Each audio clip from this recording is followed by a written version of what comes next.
stop scrolling. If you're looking for Florida-friendly landscaping ideas, things that are low maintenance that will get you through. Okay, so here's the house. You got a little money, you got a little spare cash to spend, watch this video. You're going to see a really cool comparison picture here at the end.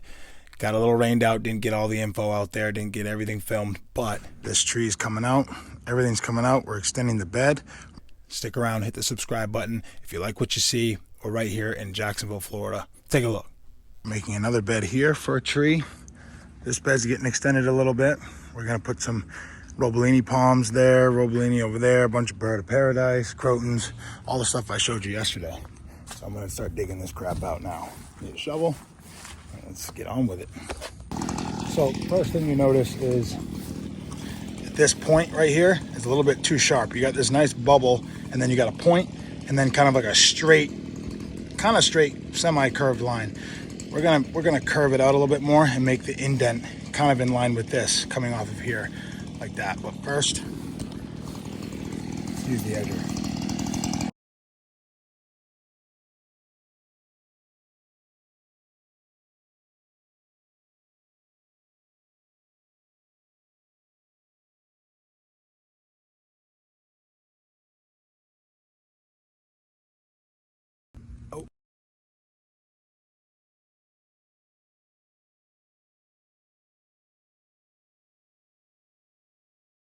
So you usually don't want to have to take more than you need to. But I mean, they got construction debris. You know, I don't even know what that is. It's like a piece of tile or something like that with some grout on it. But these are heavy, heavy pieces. So you might ask, why do we use the edger? What's the point when you have to do all that shoveling? Well, I'll tell you, if you don't edge it first, you're gonna have a messy, sloppy line. And it kind of gives you a guideline to shovel. Trust me, edge first. Sod cutter, yeah, of course, that's always cool, but you're still gonna have to do some shoveling. So on a job like this, just skip it and put in the elbow grease. All right, on to the next step. And for our next step, we're gonna plant the bigger of the 3-trunk Robolini. Comes wrapped up. They call these burlap sacks, even when they use this saran wrap stuff. And then you have your 30-gallon over there we're gonna put in. But before you plant all your other plants and stuff, you want to put in the big stuff that everything kind of works around. So we're digging the hole now. Now, because when we got here this morning, this hole, when we removed the oak tree that was there, this hole was filled with water. And there's a lot of water over there too. So something that you can do is you can take a little bit of mulch in a wheelbarrow. And this isn't for any purposes other than helping water drain away from the root ball. Because if your soil's too wet, then your roots will never have to expand looking for water. And the proof is in the pudding. I'm no scientist or botanist or horticulturalist or anything, but I do know every single time we remove a tree or a plant that has excessive water, they come back out the same way they went in, with the pot and all the roots just wrapping around. They never have to dry out. So we're gonna take some mulch.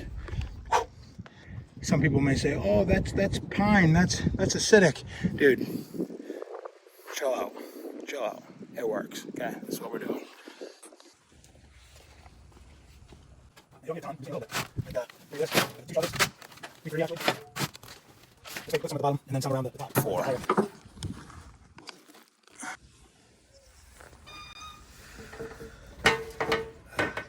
Alright, so we're gonna put in a couple scoops first, so it can leach away out of the bottom.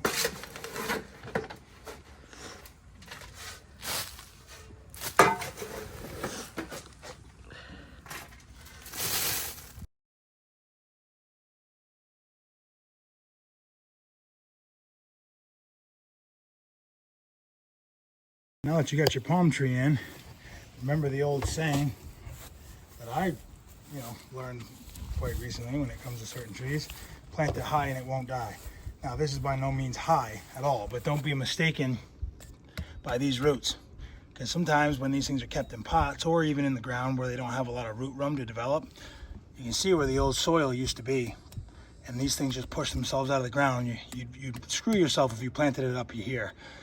So find a happy medium, make sure it has good drainage, and keep an eye on it for the first year. Maybe even cover it up when it gets real cold, but that'll be it. Now, before we get to the decorating, we got one more palm tree to install.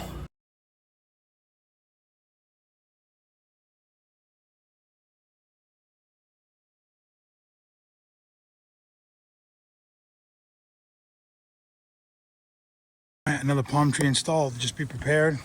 Whenever you're removing old things, just mark where the irrigation lines were, because you're gonna come in contact with them. So you just kind of have to plant around them. That looks good. Another one over there. Now we have to put in some edging and whatnot and start putting in other plants, which we need to talk to the customer about. We already wrote them up a detailed plan, but we're gonna go ahead and let them choose exactly where they want the plants. All right, we'll see you in a bit. Now, a regular edge, like we normally do, just a single edge like this looks really good. But this customer wants something special, which I think is going to be great. We've done it before, but we're going to do a double edge, and we're going to use a piece like this to keep the edge consistently spaced all the way around. And we're going to fill it with rock. It's going to be pretty cool.